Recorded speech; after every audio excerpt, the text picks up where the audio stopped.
नमस्कार मित्रांनो, मी संदीप चव्हाण, कॉलेज महाराष्ट्र. पुन्हा एकदा आपल्या नवीन यूट्यूब ब्लॉगमध्ये स्वागत आहे. तर मित्रांनो, आत्ता मी तुमच्यासाठी एक सॉन्ग डेडिकेट करणार आहे.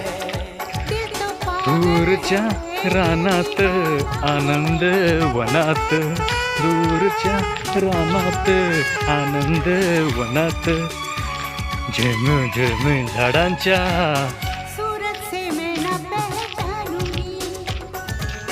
पांदितली रस्त्यावरची वाट, पांदितली स्वच्छ रस्त्यावरची वाट, पावली पावली पाण्यात दूरच्या रानात, बाबा आमटेच्या वनात, झेम झेम झाडांच्या स्वच्छ रस्त्यावरली वाट, स्वच्छ रस्त्यावरली वाट, पावली पावली पाण्यात दूरच्या रानात.